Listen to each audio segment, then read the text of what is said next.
Hello and welcome along. It is Thursday, 4 p.m. on the 28th of April, 2022, and you're watching the Etch Play Weekly Live Show with me, your host for the week, Adam Burt, and it is a pleasure to see you. I'm joined this week by Alice Cooper from Autistica. Hello, Alice. How's it going? Hi, Adam. Thank you so much for having me here. It's great. That's okay. It's absolutely my pleasure to have you here. We'll be having a little bit of a chat in just a second about Autism Acceptance Month, so stick around for that, everyone in the chat. Hello in the chat, by the way, to Miles. We've got Pete. We've got Dan. Thanks for tuning in. We appreciate your time this afternoon. So coming up today, we're going to talk about Autism Acceptance Month with Alice. She is very well placed to tell us all about the great work that Autistica have been doing over the last month, especially with games industry companies as well. So we'll get into that in just a second. Later on in the show, we've got some gameplay for you from Guardians of the Galaxy, featuring Ben Joy. And then stick around because at the end of the show, or towards the end of the show, Tyre will be here and we'll be chatting about the latest games industry news as well, talking about some pretty big stories from the world of games. Alice, how's it going? How's your day so far? Oh, it's going well, thank you. I'm, as I say, very happy to be here. How's your day going, Adam? It's good. It's like a weird kind of like sunny, but not quite fully sunny. It's quite warm. I'm enjoying it. And we were both just talking before the show came on air about how it felt like the year's getting away from us. It's nearly the end of April already. I know, I can't quite believe it. I'm not ready. It is. It's surprising. But April has been an interesting month for Autistica because you've been talking about and promoting autism acceptance this month. And I want to talk to you about that and kind of delve into what this month has been like for you and for the rest of the people who you work with. I guess for those who maybe don't know, anyone at home who's not aware of Autistica, can you start by telling us a little bit about the company, about what they do? Yeah, definitely. So we're the UK's national autism research charity, and we focus on giving autistic people the opportunity to live happy, healthy and long lives. And a big part of the work I do is to manage the Autistica Play initiative. So this was set up to connect with the games industry and gamers themselves so that we could continue to make progress for autistic people within the sector, because we know that games can be a real lifeline for autistic and neurodivergent people. They can have fun with them, relax, connect with others and build skills, and it's just such a brilliant world for people that have unique and individual ways of experiencing the world through either being neurodivergent or autistic. Yeah. And you mentioned there about how, especially in your role, you get to interface with lots of great people from the world of games. You guys work with people like Yuki, right? And you put on lots of events and you work closely with games companies. What can you tell us about Autism Acceptance Month as a concept? Like, what is this month about? Yeah, so it's great actually. So World Autism Acceptance Month recently changed its name from World Autism Awareness Month, because we've seen that what the autistic community need and deserve is acceptance rather than simply awareness. And so we kind of use this theme of acceptance to kind of focus all of our activities for this really special month. So we commissioned a YouGov poll, which sadly revealed a severe lack of understanding about autism in the UK. So nearly 30% of adults in Britain that were surveyed were unsure whether autism could be cured. Over a third still believed it to be a learning disability, when in fact it's a lifelong neurodevelopmental condition. And so to challenge these misconceptions, we're developing the Autistica Autism Attitudes Index. So this is going to be a research project which measures the UK population's kind of general beliefs, behaviours towards autism and autistic people, and to also track changes in these attitudes over time. So it's been a brilliant month for us in terms of challenging notions of what autism means, and hopefully changing the conversation from awareness to acceptance. Yeah. And obviously the games industry is on board with this mission. Like, what can you tell us about some of the kind of initiatives that you've been speaking to games companies about over the last few weeks? Yeah, so it's been super busy month for me. I feel like I've been here, there and everywhere in terms of the games industry. So last week I went along to the Games Education Summit up in Sheffield. Oh, I say up in Sheffield, near me. And that was fabulous. So I spoke on an everyone welcome diversity panel to basically open up those conversations around how the games industry can continue to innovate and continue to be inclusive. So that was a highlight for me. But then also we've had a fabulous fundraiser, Sarah Hammond from End Dreams, who actually did a bungee jump, and I am in complete awe of her bravery. And she also raised an incredible £550 for us. So we're just incredibly grateful for both Sarah's bravery and her fundraising effort. And then, as you mentioned, we work with Yuki, so we also co-chaired a Pledge Pillar Roundtable with them, and that was all about how we can shape inclusive and welcoming places to work. We had some really great discussions on the day. So yeah, it's a busy old month, but a good one. Yeah, it sounds really, really good. Hello in the chat to Steve and to Gam. Thanks for tuning in. We appreciate it. And I guess I'm curious about the kind of close relationship that games industry has with autism. Do you think, I think you probably do because you kind of painted it there, do you think the games industry is really leading the way in terms of acceptance of autistic people? Do you think there's still a lot more for games to do? I think the recent UK game census showed us that there is so much to celebrate in terms of diversity and in particular neurodiversity. So we know that of those that were surveyed for the census, 18% of respondents reported having at least one neurodevelopmental condition. So that's not just autism, that could mean ADHD, it could mean dyslexia. So that proportion is really quite different to the average working population, and it's a lot higher. So we know that there's really great representation of neurodivergent people within games. But on the other hand, the census also showed us that we've got a long way to go in some areas for neurodiversity. So along with Black and minority ethnic people, autistic people were the least likely to have a promotion within the games industry. So definitely lots to celebrate in terms of representation, but also lots of work to carry on doing in terms of promotion. Yeah, absolutely.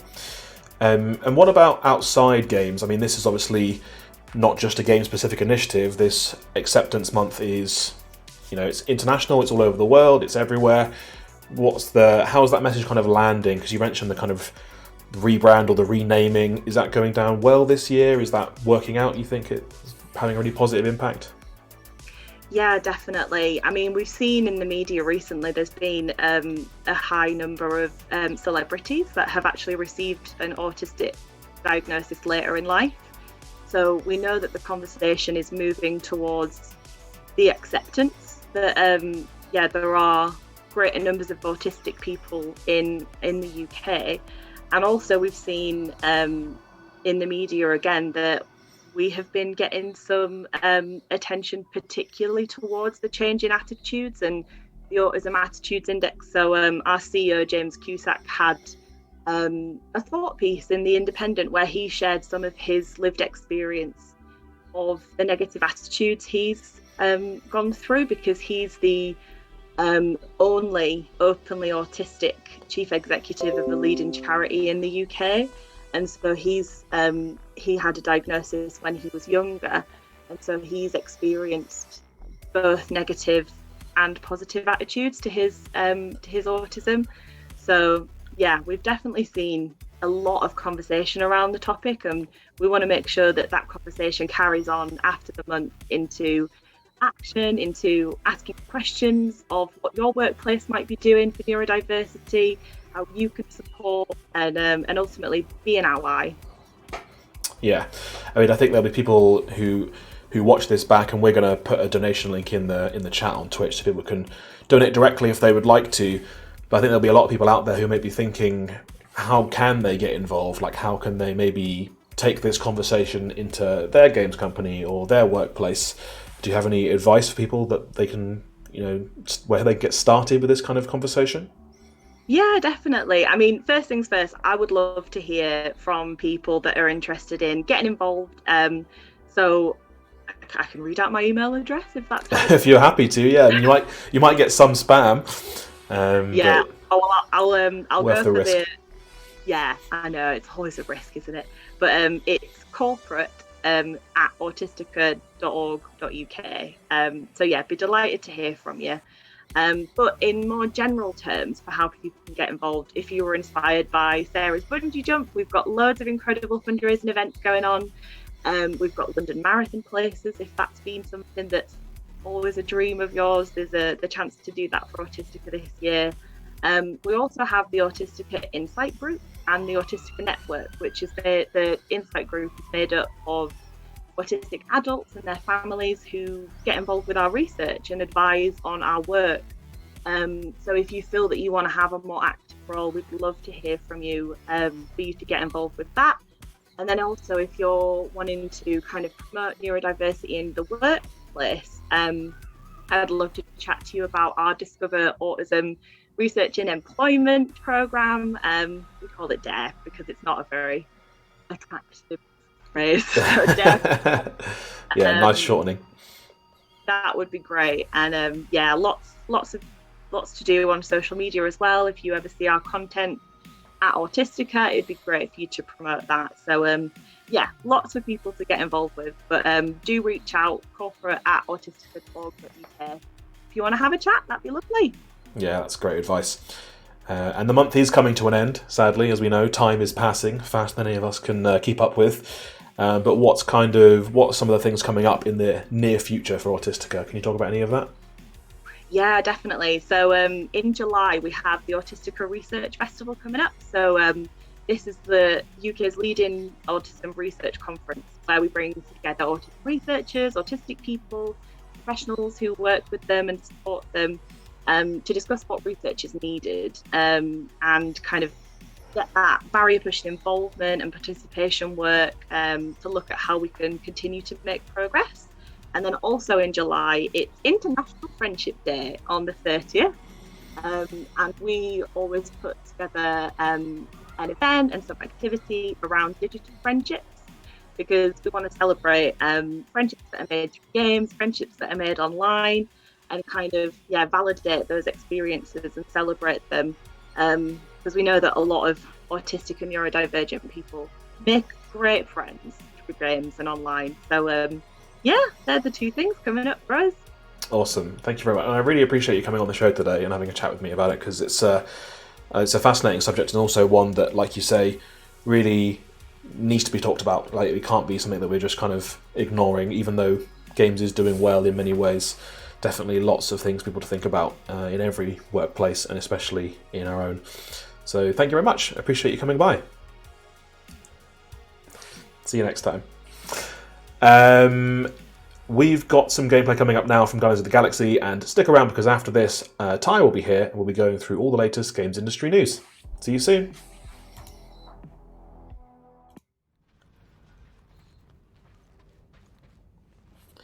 Hey, hello and welcome. It's an Etch Play video with me, Adam Burt, and him, Ben Joy.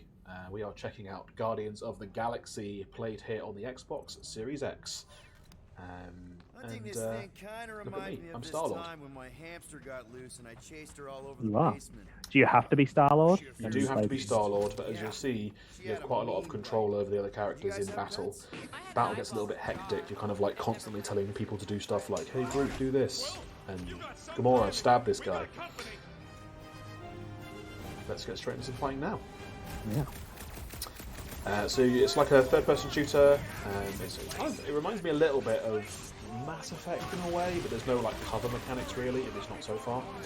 Yeah. But you have your kind of squad, and you can give them basic controls by using the buttons like this, and you just run around shooting things in third person. There's also like dialogue trees and stuff, like you choose text and conversation. It's not really like a branching storyline. It's more, you know, the storyline's going where it was going to go, but you just get to add some colour to it by choosing which options you think are most interesting to reply with.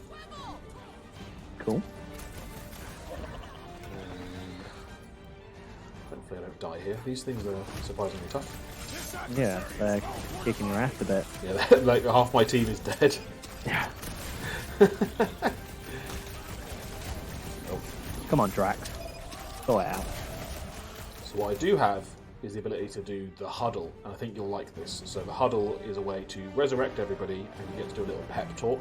And if you succeed, you get to play a track from your Walkman, and it makes everyone perform better in combat. Whoa. I am excited about this. It feels like they're everywhere, laughing at us. And yet, we cannot retreat. No one wants to retreat, big guy, but I gotta say, it's fucking scary out there, Quill. So based on what they've said, you've got to choose how to respond, and if you choose a correct motivational speech, it'll work. If not, they'll be like, you're a dumbass, and they'll get back to fighting, but they won't be powered up. Yeah. Pretty sure I've nailed this one though. Yeah.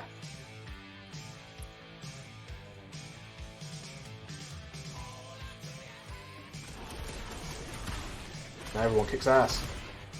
Nice. So you kind of build up to that. It's like a special that you have to you wait for, and the more combat you do, the more you unlock it. You can't just do it all the time. Right, sure, makes sense. Its pitiful existence has ended. I mean, it's good that this has a great soundtrack, because one of the things that the movies have is incredible soundtracks, so carrying that through into the game is cool as well. Yeah, definitely some good tracks in here. One of my favourite parts of it was fighting in a spaceship to Take On Me by a-ha. That was quite good. I enjoyed Nice. That sounds cool. Just leveled up, so maybe we should jump into the menu here, and you can see some of what we're dealing with. So you always have the same team. It's always these people. Sometimes you get split up on missions, and then they come back together later in the mission. And they all have abilities that map to buttons on the controller. So when you select an enemy, you can be like, hey Groot, do the thing where you strangle a guy with your tree roots. Or hey Drax, do the thing where you punch a guy really hard. This is quite early on here, so I've not got very much stuff unlocked. But you can see what I could have if I leveled up. Nice. And we'll jump ahead in a second to get to some slightly later combat where I've got a few more abilities.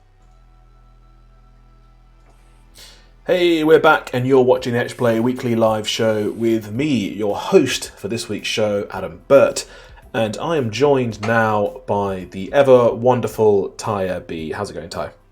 It's going very well. Thank you, Adam. How's it going for you? It's good. I just had a lovely chat with Alice from Autistica. If you missed that, saw. Make sure you catch the archive of the show afterwards to hear all about Autism Acceptance Month. And if you liked our Guardians of the Galaxy gameplay, that was just a mere taste of the Guardians footage that we captured this week. And there was a full video, which is about 15 minutes long, hitting YouTube right after today's show. So if you want to see me shoot some space jelly and solve some puzzles, make sure you go and watch that after the show as well. But we're going to do some news. Sound good to you, Ty? Sounds excellent. We've got some good ones this week. Yeah. We are getting started then with movie news, and there's been a lot of movie news recently, lots of tie-ins and collaborations between games companies and big movie studios. This one's about the Mario movie. Nintendo and Illumination have announced a delay for the movie. It's now being pushed into 2023, spring 2023 to be precise, and it was originally expected to hit screens this year around Christmas. Perhaps most interestingly, Miyamoto himself took over the Twitter account of Nintendo America to say, my deepest apologies, but I promise it will be well worth the wait. So hopefully that's true, and clearly they're putting a lot of effort into the movie and they want it to be good. Still a lot of question marks about how this movie is actually going to work mechanically with Chris Pratt as Mario and what the kind of setup is here. Apologies for the siren driving past my house. But what do you make of this, Ty? Are you excited about a Super Mario movie? Yeah, I mean, I'm definitely excited. I'm interested to see how they're going to make it all work. I know that obviously we've got Chris Pratt in it, which is going to be interesting. I think that's, yes, exactly that. But I mean, like we say, I think in nearly every show, COVID's had such an impact on a lot of different things, and it's probably being felt here as well. Yeah. So yeah, I guess we shall see. The other big story, I guess, and really it's part of a broader theme that's been happening in games for the last few months and years, even really. But we're talking about more mergers and acquisition news here. So this is about Ubisoft, and after a series of massive acquisitions over the last little bit of time, like I say, including Take-Two acquiring Zynga, Sony's $3.6 million buyout of Bungie, and of course Microsoft's proposed enormous $68.7 billion takeover of Activision Blizzard. It looks like Ubisoft could be the next major company to be sold. This is according to some Bloomberg reporting. Anonymous sources close to the matter are apparently reporting that several equity firms have been studying the publisher, who are famous for games such as Assassin's Creed and Far Cry. You might think that someone like Sony or Microsoft would be interested in Ubisoft, and they might be, but it sounds like at the minute they've probably got their hands full, and the buyer is likely to not be a household name. Businesses such as Blackstone and KKR are reportedly the most keen to buy at the minute, and these are equity firms that have already got investments in other gaming companies like Epic and Google in some cases. So just kind of general purpose investors are very interested in taking over Ubisoft. There's nothing official at this time. There has been a lot of speculation recently on Twitter about Ubisoft gearing up for a sale and making themselves look pretty for potential investors. So apparently they're interested in hearing offers. What do you reckon, Tyre? Who's going to buy Ubisoft?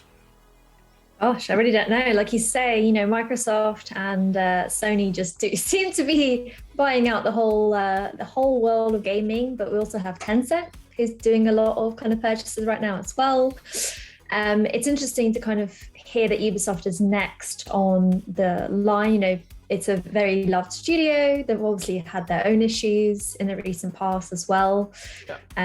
So I guess it's an interesting one to look at. And it kind of makes sense. They've been doing some interesting things, in the crypto market and trying lots of different things. And maybe those things haven't worked out for them.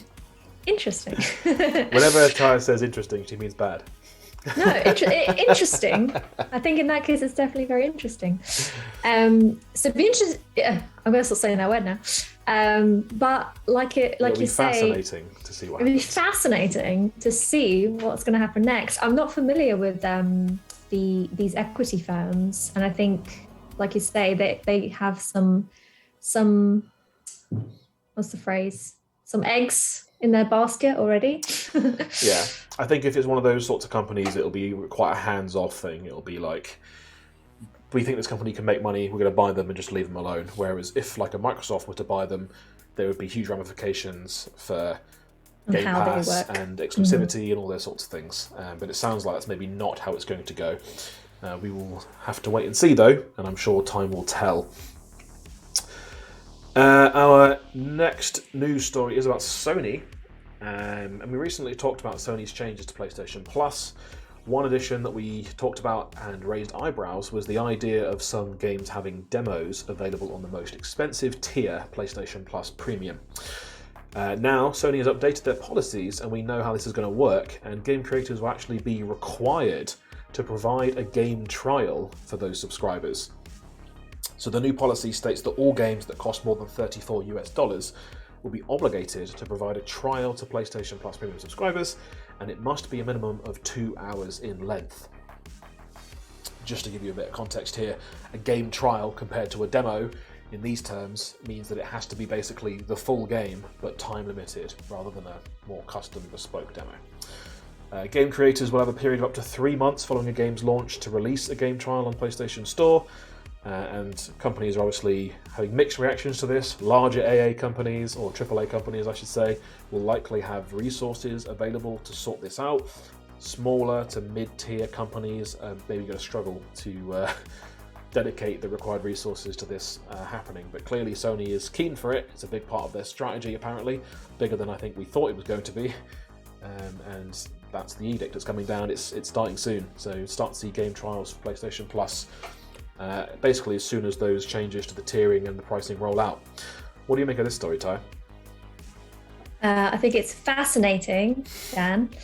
I think it makes sense. I think we were talking recently about these changes, and we were talking about this higher tier, which is fairly, not the cheapest thing in the world, and how Sony was going to make it worthwhile for the consumer.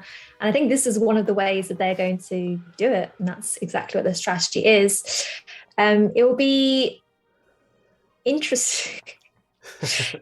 But Ruin that word for me now. I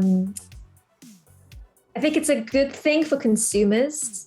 I think it will be something that is going to be celebrated. But as you say, while the larger companies may find it very simple to be able to provide that, it may be something that adds a lot of extra work for kind of the indies, the smaller, medium-sized AA's and things like that. So I guess we'll have to see, you know, what impact this has and whether it actually benefits game creators, or if it may actually become kind of like a blocker for some of them. Yeah, and I also wonder, I mean, it's time seems quite arbitrary. I guess if the games are over $34, they probably will be lengthy games, but it's possible to have a really short game and having a minimum of 2 hours game trial in some cases, like for some games, that's like their whole game. Like some games are just not designed to be long experiences, so it'll be interesting to see how that pans out as well. Or as Pete in the chat offers, it will be riveting to find out how that pans out. Thanks, Pete. Our last news story this week then is just about a celebration of all the wonderful things that are happening in games. We call this story Games for Good. We always like to celebrate something that's just a bit nice that's happening, and about how games can be a force for good and for change in the world. So earlier this week, the Gayming Awards, and that's Gayming spelled G-A-Y, for 2022 took place. And we want to highlight and celebrate that Life is Strange True Colours won the coveted Game of the Year trophy. So congratulations to everyone at Square Enix and Deck 9. They also won 2 other awards actually, Authentic Representation and Best LGBTQ Character for the protagonist Alex Chen. Obviously, it's always good to see increasing representation in games, and what a wonderful evening and a way to celebrate some of these titles that have done great things and, you know, been incredible games as well as incredible representations of people of, you know, varying lifestyle backgrounds. Anything to add, Taya? Just to say that I'm very excited for that team, for that game, for everyone who loves that game. I'm super excited to play it. It's been on my list since it came out, and these aren't the first awards that it's won. So, you know, it's something that's been really critically acclaimed, and as a fan of Life is Strange, I've heard that it's the best one yet. So that makes me very excited to try it, and now I just have no reason not to play it. Yeah, this was your final excuse. You were like, yeah, it's supposed to be good, but has it got good LGBTQ characters? Yes. Excuses are all gone. You'll be playing that next week, probably live on the show if we can swing it. If you like the show, if you like the news segment at all, if you like any of the things that you've seen today, just to bear in mind that we do actually do a text version of a kind of news roundup of the week in games over on our blog. It comes out every Friday, so tomorrow, if you're interested, you can head to etchuk.com/play, and you'll be able to find the weekly roundup there, which will include contributions from myself and Taya and some of the other wonderful staff at Etch Play talking about the world of games over the last 7 days. But that's our show. That's all we've got time for this week, and we really appreciate you tuning in. We'll be back next week at the exact same time. If you don't already follow us on Twitch, make sure you do that now. Or if you're on YouTube, hit subscribe and you'll be notified every time I upload anything, which is semi-regularly. And we'll see you next time. Take care. Bye.